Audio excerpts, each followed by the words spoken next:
ಎಲ್ರಿಗೂ ನಮಸ್ಕಾರ. Welcome back to my YouTube channel. ಇವತ್ತಿನ ವಿಡಿಯೋದಲ್ಲಿ ರುಚಿಯಾಗಿ ಸಿಂಪಲ್ ಆಗಿ ರೆಡಿ ಮಾಡ್ಕೊಳ್ಬಹುದಾದಂಥ ಮಸಾಲ ರೈಸ್ ರೆಸಿಪಿನ ಶೇರ್ ಮಾಡ್ತಾ ಇದ್ದೀನಿ. ಯಾವುದೇ ರೀತಿಯ ತರಕಾರಿಗಳನ್ನು ಹಾಕಬೇಕಂತೇನಿಲ್ಲ. ಇದಕ್ಕೆ ತರಕಾರಿಗಳೇನೂ ಇಲ್ಲದೆ ಇರುವಾಗ ಬ್ರೇಕ್ಫಾಸ್ಟ್ಗಿರ್ಬೋದು, ಲಂಚ್ ಬಾಕ್ಸ್ಗಿರ್ಬೋದು, ಕ್ವಿಕ್ಕಾಗಿ ಸಿಂಪಲ್ ಆಗಿರುವಂಥ ಯಾವುದಾದ್ರೂ ರೆಸಿಪಿ ಬೇಕು ಅನಿಸಿದ್ರೆ ಈ ಥರ ಮಸಾಲ ರೈಸನ್ನು ರೆಡಿ ಮಾಡ್ಕೊಳ್ಬೋದು. ರುಚಿ ಅಂತೂ ತುಂಬಾ ಚೆನ್ನಾಗಿ ಬರುತ್ತೆ, ಹಾಗೆಯೇ ಕ್ವಿಕ್ಕಾಗಿ ರೆಡಿ ಮಾಡ್ಕೊಳ್ಬೋದು. ಬನ್ನಿ ಹಾಗಿದ್ರೆ ಯಾವ ಥರ ಮಾಡೋದಂತ ನೋಡೋಣ. ಮಸಾಲ ರೈಸ್ ಮಾಡೋದಕ್ಕೆ ಫಸ್ಟಿಗೊಂದು ಕುಕ್ಕರ್ನ ಕಾಯಿಸ್ಬಿಟ್ಟು ಅದಕ್ಕೆ ಒಂದು 3-4 ಟೇಬಲ್ ಸ್ಪೂನ್ ಆಗೋಷ್ಟು ತುಪ್ಪ ಹಾಕೋಬೇಕು.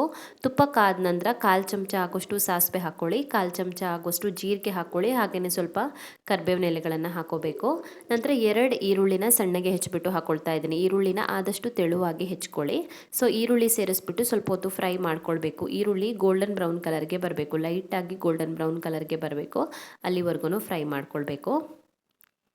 ಈರುಳ್ಳಿ ಫ್ರೈ ಆಗ್ತಿದ್ದ ಹಾಗೆಯೇ ಇದಕ್ಕೆ ಇವಾಗ 2 ಹಸಿಮೆಣಸಿನ್ಕಾಯಿನ ಹಾಕ್ಕೊಳ್ತಾ ಇದ್ದೀನಿ. 2 ಮೀಡಿಯಮ್ ಖಾರ ಇರುವಂಥ ಹಸಿಮೆಣಸಿನ್ಕಾಯಿ ತೊಗೊಂಡಿದ್ದೀನಿ. ಮೀಡಿಯಮ್ ಖಾರ ಇರುವಂಥ ಹಸಿಮೆಣಸಿನ್ಕಾಯಿನ ಸಣ್ಣಗೆ ಹೆಚ್ಚಿಬಿಟ್ಟು ಹಾಕ್ಕೊಂಡಿದ್ದೀನಿ. ಹಾಗೆಯೇ 1 ಚಮಚ ಆಗೋಷ್ಟು ಜಜ್ಜಿರುವಂಥ ಬೆಳ್ಳುಳ್ಳಿ ತೊಗೊಂಡಿದ್ದೀನಿ. ಹಾಗೆಯೇ 2 ಟೊಮ್ಯಾಟೊನ ತೊಗೊಂಡಿದ್ದೀನಿ. 2 ಸಣ್ಣ ಸೈಜ್ನ 2 ಟೊಮ್ಯಾಟೊನ ಕಟ್ ಮಾಡಿ ಹಾಕ್ಕೊಂಡಿದ್ದೀನಿ. ಹಾಗೆಯೇ ಸ್ವಲ್ಪ ಕಸೂರಿ ಮೇಥಿ ಹಾಕ್ಕೊಳ್ತಾ ಇದ್ದೀನಿ. ಇದನ್ನ ಇವಾಗ ಚೆನ್ನಾಗಿ ಮಿಕ್ಸ್ ಮಾಡಿಬಿಟ್ಟು ಟೊಮ್ಯಾಟೊ ಮೆತ್ತಗಾಗೋವರೆಗೂ ಫ್ರೈ ಮಾಡ್ಕೊಳ್ಳೋಣ. ಟೊಮ್ಯಾಟೊ ಸ್ವಲ್ಪ ಮೆತ್ತಗಾಗಬೇಕು. ಬೇಕಿದ್ರೆ ಮುಚ್ಚಳ ಮುಚ್ಚಿಬಿಟ್ಟು ಸ್ವಲ್ಪ ಹೊತ್ತು ಬೇಯಿಸ್ಕೊಳ್ಬೋದು, ಅವಾಗ ಮೆತ್ತಗಾಗತ್ತೆ. ಇಲ್ಲಾಂದರೆ ಹೀಗೇ ಫ್ರೈ ಮಾಡ್ಕೊಳ್ಳಿ. ಸೊ ಟೊಮ್ಯಾಟೊ ಮೆತ್ತಗಾಗ್ತಿದ್ದ ಹಾಗೆಯೇ ಇದಕ್ಕೆ ಇವಾಗ ಮಸಾಲೆ ಐಟಮ್ಸನ್ನು ಹಾಕ್ಕೊಳ್ಳೋಣ. ಫಸ್ಟಿಗೆ 1/4 ಚಮಚ ಆಗೋಷ್ಟು ಅರಿಶಿನ ಪುಡಿನ ಹಾಕ್ಕೊಳ್ಬೇಕು.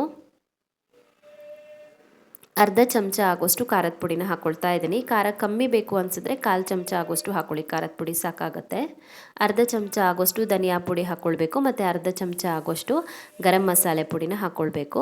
ಸೊ ಎಲ್ಲ ಮಸಾಲೆ ಐಟಮ್ಸನ್ನು ಸೇರಿಸ್ಬಿಟ್ಟು ಸ್ವಲ್ಪ ಹೊತ್ತು ಫ್ರೈ ಮಾಡ್ಕೊಳ್ಳೋಣ. ಮಸಾಲೆಗಳನ್ನು ಫ್ರೈ ಮಾಡುವಾಗ ಉರಿನ ಮೀಡಿಯಮ್ ಫ್ಲೇಮಲ್ಲಿ ಇಟ್ಕೊಳ್ಳಿ. ಹೈ ಫ್ಲೇಮಲ್ಲಿ ಇಟ್ಕೊಂಡ್ರೆ ಮಸಾಲೆ ಸೀದೋಗುತ್ತೆ. ಉರಿನ ಮೀಡಿಯಮ್ ಫ್ಲೇಮಲ್ಲಿ ಇಟ್ಕೊಂಡು ಸ್ವಲ್ಪ ಹೊತ್ತು ಮಸಾಲೆಗಳನ್ನು ಫ್ರೈ ಮಾಡ್ಕೊಳ್ಳೋಣ. ಮಸಾಲೆ ಐಟಮ್ಸ್ ಚೆನ್ನಾಗಿ ಫ್ರೈ ಆಗ್ತಿದ್ದ ಹಾಗೆಯೇ ಇದಕ್ಕೆ ಇವಾಗ ನಾವು ನೆನೆಸಿಟ್ಕೊಂಡಿರುವಂಥ ಅಕ್ಕಿ ಹಾಕ್ಕೊಳ್ತಾ ಇದ್ದೀನಿ. ಸೊ ನಾನು 1 ಲೋಟ ಆಗುವಷ್ಟು ಅಕ್ಕಿನ ಒಂದು 15 ನಿಮಿಷ ನೆನೆಸಿಟ್ಕೊಂಡಿದ್ದೆ, ಅದನ್ನು ಹಾಕ್ಕೊಂಡಿದ್ದೀನಿ. ಬಾಸ್ಮತಿ ರೈಸ್ ಆದರೂ ಪರವಾಗಿಲ್ಲ, ನಾರ್ಮಲ್ ಊಟಕ್ಕೆ ಬಳಸುವಂಥ ಅಕ್ಕಿ ಆದರೂ ಪರವಾಗಿಲ್ಲ. ನಾನು ದಿನಾಲು ಊಟಕ್ಕೆ ಬಳಸುವಂಥ ಅಕ್ಕಿನೇ ತೊಗೊಂಡಿದ್ದೀನಿ. 1 ಲೋಟ ಅಕ್ಕಿ ತೊಗೊಂಡಿದ್ದೀನಿ, ಅಂದಾಜು 1/4 kg ಆಗೋಷ್ಟು ಇರ್ಬೋದು. ಅಕ್ಕಿ ಹಾಕಿ ಚೆನ್ನಾಗಿ ಮಿಕ್ಸ್ ಮಾಡ್ಕೊಂಡ್ಬಿಟ್ಟು 1 ಲೋಟ ಅಕ್ಕಿಗೆ 2 ಲೋಟ ಆಗುವಷ್ಟು ನೀರು ಹಾಕ್ಕೊಂಡಿದ್ದೀನಿ. ನೀರು ಹಾಕ್ಬಿಟ್ಟು ಚೆನ್ನಾಗಿ ಮಿಕ್ಸ್ ಮಾಡ್ಕೊಳ್ಳಿ. ಸೊ ನೀವು ಅಕ್ಕಿನ ಜಾಸ್ತಿ ಹೊತ್ತು ನೆನೆಸ್ಕೊಂಡಿದ್ರೆ ನೀರು ಸ್ವಲ್ಪ ಕಮ್ಮಿ ಹಾಕ್ಕೊಳ್ಬೋದು. ರುಚಿಗೆ ತಕ್ಕಷ್ಟು ಉಪ್ಪು ಹಾಕ್ಕೊಳ್ತಾ ಇದ್ದೀನಿ. ಚೆನ್ನಾಗಿ ಮಿಕ್ಸ್ ಮಾಡ್ಕೊಳ್ಳಿ ಉಪ್ಪನ್ನು ಹಾಕಿಬಿಟ್ಟು. ಇವಾಗ ಕುಕ್ಕರ್ನ ಕ್ಲೋಸ್ ಮಾಡಿಬಿಟ್ಟು 3 ವಿಜಿಲ್ ಕೂಗಿಸ್ಕೊಂಡ್ರೆ ಆಯಿತು. ತುಂಬಾ ಟೇಸ್ಟಿ ಆಗಿರುವಂಥ, ಅಷ್ಟೇ ಸಿಂಪಲ್ ಆಗಿರುವಂಥ ಮಸಾಲ ರೈಸ್ ರೆಡಿ ಆಗಿಬಿಡುತ್ತೆ. ಕೊನೆಯಲ್ಲಿ ಇದಕ್ಕೆ ಚೆನ್ನಾಗಿ ಹೆಚ್ಕೊಂಡಿರುವಂಥ ಕೊತ್ತಂಬರಿ ಸೊಪ್ಪು ಹಾಕಿಬಿಟ್ಟು ಮಿಕ್ಸ್ ಮಾಡ್ಕೊಳ್ತಾ ಇದ್ದೀನಿ. ಕೊತ್ತಂಬರಿ ಸೊಪ್ಪು ಹಾಕಿದ್ರೆ ರುಚಿ ಇನ್ನೂ ಕೂಡ ಚೆನ್ನಾಗಾಗುತ್ತೆ. ಇದ್ದರೆ ಹಾಕ್ಬೋದು, ಇಲ್ಲಾಂದ್ರೂ ಪರವಾಗಿಲ್ಲ. ಸೊ ಕೊತ್ತಂಬರಿ ಸೊಪ್ಪು ಹಾಕಿಬಿಟ್ಟು ಚೆನ್ನಾಗಿ ಮಿಕ್ಸ್ ಮಾಡಿಕೊಂಡ್ರೆ ಆಯಿತು, ಮಸಾಲೆ ರೈಸ್ ರೆಡಿ ಆಗಿಬಿಡುತ್ತೆ. ರುಚಿ ಅಂತೂ ತುಂಬಾ ಚೆನ್ನಾಗಿರುತ್ತೆ. ಇದರದ್ದು ಮೊಸರು ಬಜ್ಜಿ ಜೊತೆ ತಿನ್ನೋದಕ್ಕೂ ಚೆನ್ನಾಗಿರುತ್ತೆ, ಅಥವಾ ಹಾಗೆ ತಿನ್ನೋದಕ್ಕೂ ಕೂಡ ಚೆನ್ನಾಗಿರುತ್ತೆ. ಜಾಸ್ತಿ ಖಾರನೂ ಅನಿಸೋದಿಲ್ಲ, ಹಿತವಾಗಿ ತುಂಬಾ ಚೆನ್ನಾಗಿರುತ್ತೆ. ಸೊ ನೀವು ಕೂಡ ಒಂದ್ಸಲ ಟ್ರೈ ಮಾಡಿ. ತರಕಾರಿ ಏನೂ ಇಲ್ಲದೆ ಇರುವಾಗ ಈ ಥರ ಸಿಂಪಲ್ ಆಗಿ ಮಸಾಲ ರೈಸನ್ನು ರೆಡಿ ಮಾಡ್ಕೊಳ್ಬೋದು. ಸೊ ಮಸಾಲ ರೈಸ್ ರೆಸಿಪಿ ನಿಮಗೆ ಇಷ್ಟ ಆಗಿದ್ದರೆ ವಿಡಿಯೋಗೊಂದು ಲೈಕ್ ಕೊಡಿ, ಕಮೆಂಟಲ್ಲಿ ತಿಳಿಸಿ ಹೇಗಿದೆ ಅಂತ.